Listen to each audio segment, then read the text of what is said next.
एक छोटे गांव में एक बुढ़िया रहती थी। वो बिल्कुल ही अकेली थी। उस बुढ़िया का कोई भी नहीं था। वो बुढ़िया बहुत ही गरीब थी। बुढ़िया रोज जंगल से लकड़ियां लाकर उन्हें बाजार में बेचकर अपना पेट बड़ी ही मुश्किल से भर पाती थी।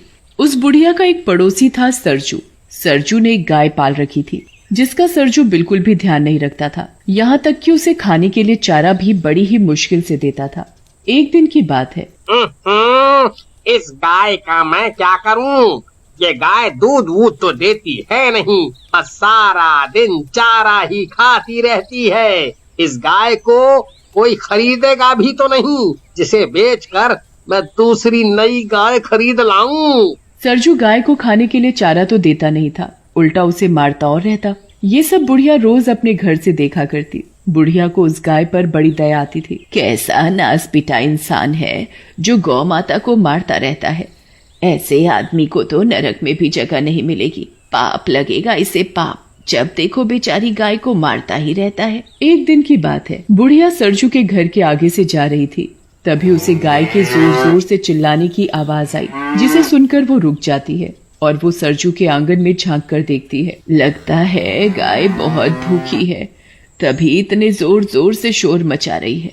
ये सरजू खुद तो अपना पेट भर लेगा और घूमने निकल जाएगा, लेकिन बेचारी बेजुबान गाय के ऊपर इसे जरा भी दया नहीं आती। फिर बुढ़िया कहीं से गाय के लिए चारा लेकर आती है और सरजू के आंगन में जाकर गाय को चारा खिलाने लगती है और उसके सिर पर बड़े प्यार से हाथ फेरती है। चारा खाकर गाय का शोर मचाना बंद हो जाता है। गौ माता, तुझे भूख लगी थी ना? चारा खिलाकर बुढ़िया जैसे ही जाने लगती है तो गौ माता बुढ़िया की साड़ी मुंह में दबा लेती है। गौ माता, अब मुझे जाना होगा। अगर सरजू ने मुझे तेरे साथ देख लिया ना तो सोचेगा मैं गाय चुराने आई हूँ। इससे पहले कि सरजू आए मैं यहाँ से चली जाती हूँ। बुढ़िया को ना चाहते हुए भी वहां से जाना पड़ता है। और फिर जैसे ही रात होती है, बुढ़िया बेचारी गाय के बारे में सोच सोच कर बड़ी परेशान हो रही थी। फिर पता नहीं कब उस बुढ़िया को नींद आ जाती है और अगली सुबह फिर जैसे ही सुबह होती है, बुढ़िया सीधे सरजू के पास जाती है और उससे कहती है, क्या तू मुझे अपनी गाय बेचेगा? सरजू गाय के बेचने की बात सुनकर अंदर ही अंदर खुश होने लगता है। आज तो लगता है भगवान ने मेरी सुन ली। क्या हुआ सरजू, तू किस सोच में पड़ गया?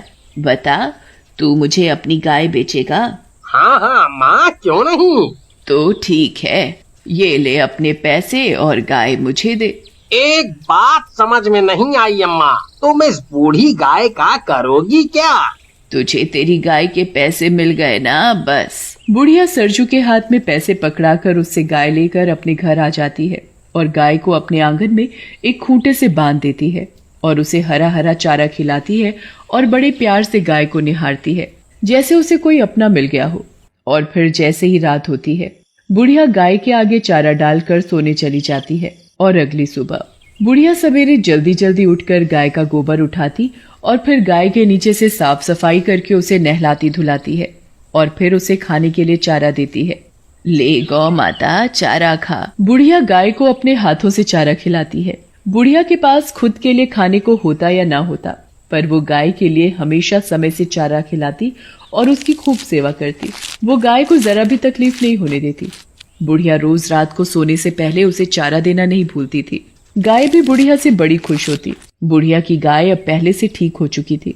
एक रात बुढ़िया गाय को चारा देकर सोने चली जाती है और जब वो सुबह उठती है और गाय के पास जाती है तो बुढ़िया के तो होश उड़ जाते हैं। ये क्या? गाय ने सोने का गोबर किया? क्योंकि वो गाय कोई मामूली गाय नहीं थी, एक जादुई गाय थी जो सोने का गोबर देती थी। फिर वो बुढ़िया चुपचाप गाय के नीचे से सारा सोने का गोबर उठाकर अपने कमरे में ले जाती है। अरे वाह, गौ माता ने मुझे सोने का गोबर दिया, इससे तो मैं गौ माता के लिए और भी चारा खरीद सकूंगी। फिर वो बुढ़िया सोने का गोबर बाजार में बेचकर गाय के लिए एक सुंदर घंटी खरीदती है और अपने और गाय के लिए बहुत सारा खाना खरीदती है। फिर बुढ़िया अपनी गाय को भी बढ़िया चारा खिलाती और खुद भी पेट भर खाना खाती है। भगवान तेरा बहुत बहुत धन्यवाद इस लाचार बेसहारा बुढ़िया की मदद करने के लिए। फिर जैसे ही शाम होती है, बुढ़िया हमेशा की तरह गाय को चारा देकर सोने चली जाती है और जैसे ही सुबह होती है, बुढ़िया जल्दी उठकर गाय के पास जाती है तो देखती है अरे ये क्या, गौ माता सोने का गोबर दे रही है। मैं इसे टोकरी में भर लेती हूँ और जल्दी से अंदर कमरे में ले जाती हूँ। फिर बुढ़िया गाय के नीचे से सारा सोने का गोबर एक टोकरे में भर कर कमरे में ले जाती है। ये गौ माता तो मेरे लिए वरदान है, वरदान।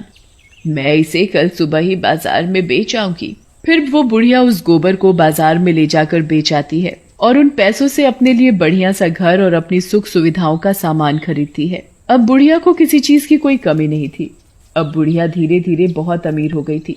अब तो बुढ़िया एक बहुत ही बड़े आलीशान घर में रहने लगी थी। उसके पास नौकर चाकर की कोई कमी नहीं थी। बुढ़िया ऐशो आराम की जिंदगी जी रही थी। बुढ़िया को अमीर होता देख सरजू सोच में पड़ जाता है। समझ में नहीं आता, ये बुढ़िया इतनी जल्दी अमीर कैसे बन गई, जैसे इसके हाथ कोई बहुत बड़ा खजाना लग गया हो। पता तो लगाना पड़ेगा, आखिर ये बुढ़िया इतनी जल्दी अमीर कैसे बन गई। फिर सरजू पता लगाने के लिए बुढ़िया के आंगन में पेड़ के पीछे छिपकर रात होने का इंतजार करने लगता है। फिर जैसे ही सुबह होने वाली होती है तो सरजू देखता है कि गाय सोने का गोबर दे रही है। ये देख सरजू की आंखें फटी की फटी रह जाती हैं। अरे दादा रे दादा, ये गाय तो सोने का गोबर दे रही है। अच्छा, तो अब समझ आया ये बुढ़िया इतनी जल्दी अमीर कैसे बन गई। गाय को सोने का गोबर देते देख सरजू सोचने लगता है। इस बुढ़िया के उठने से पहले मैं गाय के नीचे से सारे का सारा सोने का गोबर उठाकर घर ले जाता हूँ, बुढ़िया को पता भी नहीं चलेगा। फिर जैसे ही सरजू गाय के नीचे से गोबर उठाने लगता है तो गाय एक जोर की लात सरजू को मारती है और मन ही मन कहती है, गोबर लेगा, तेरे तो नसीब में गोबर ही गोबर है। सरजू गाय के नीचे से सोने का गोबर उठाने की लाख कोशिश करता है पर वो सोने का गोबर नहीं उठा पाता। इतने में ही बुढ़िया को आता देख सरजू छिप जाता है। बुढ़िया गाय के नीचे से बड़े आराम से सारा सोने का गोबर उठाकर अंदर कमरे में ले जाती है। अजी, इस गाय ने तो इस बुढ़िया को कुछ कहा भी नहीं। अगर मैं इस गाय का सोने का गोबर नहीं ले सकता तो इस बुढ़िया को भी नहीं लेने दूंगा। और अगले दिन जैसे ही सुबह होती है सरजू सरपंच के पास पहुंच जाता है और बुढ़िया के पास सोने का गोबर देने वाली गाय है के बारे में सरपंच को बताता है। क्या गाय सोने का गोबर देती है? ऐसा कैसे हो सकता है? सरपंच जी, मेरी बात का यकीन करो, मैंने खुद अपनी आँखों से गाय को सोने का गोबर देते हुए देखा है। सोने का गोबर देने वाली गाय के बारे में सुनकर अब तो सरपंच के मन में भी लालच आ जाता है और वो बुढ़िया से गाय लेने के बारे में सोचने लगता है। अगर ऐसी बात है तो मैं तुम्हें माला माल कर दूंगा। तुम मुझे अभी के अभी उस बुढ़िया के पास ले चलो। बूढ़ी अम्मा, मुझे तुम्हारी गाय खरीदनी है। ये सुनकर तो बुढ़िया के पैरों से जमीन खिसक जाती है, पर मुझे अपनी गाय नहीं बेचनी। सरपंच बुढ़िया के हाथ में बहुत सारे पैसों की थैली पकड़ाकर उससे जबरदस्ती गाय खरीदकर अपने घर ले जाता है और उसे अपने कमरे में बांध देता है। ये देख सरपंच की पत्नी सरपंच से पूछती है, मुझे एक बात समझ नहीं आई कि इस गाय को आपने हमारे कमरे में क्यों बांध रखा है? अरे भगवान, ये कोई मामूली गाय नहीं है, सोने का गोबर देने वाली गाय है। भला गाय भी सोने का गोबर देती है? मुझे तो तुम्हारी बात पर जरा भी यकीन नहीं है। जब ये गाय सुबह सोने का गोबर करेगी तब तो यकीन करोगी। उधर बेचारी बुढ़िया अपनी गाय को याद कर कर के रोए जा रही थी। मेरी गाय, हाय रे मेरी गाय, मैं मेरी गाय के बिना कैसे रहूंगी? वो ही तो मेरे जीने का एक सहारा थी। बुढ़िया गाय को याद करके सो जाती है। उधर सरपंच की खुशी का ठिकाना नहीं था। सरपंच गाय को खूब सारा चारा खिलाता है जिससे कि गाय खूब सारा सोने का गोबर दे सके। फिर थोड़ी ही देर बाद सरपंच और उसकी पत्नी सो जाते हैं और जैसे ही सुबह होती है सरपंच की पत्नी सरपंच को उठाते हुए कहती है, ए जी उठो ना, देखो ना कितनी बदबू आ रही है, जैसे गाय ने गोबर कर रखा हो।